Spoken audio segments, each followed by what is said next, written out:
قل ادعوا الله أو ادعوا الرحمن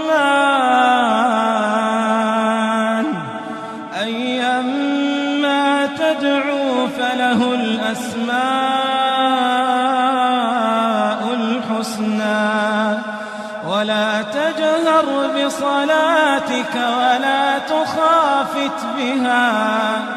وابتغ بين ذلك سبيلا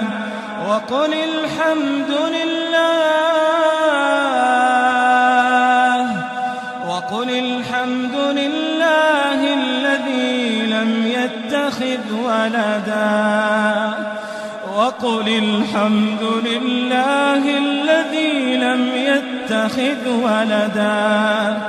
ولم يكن له شريك في الملك ولم يكن له ولي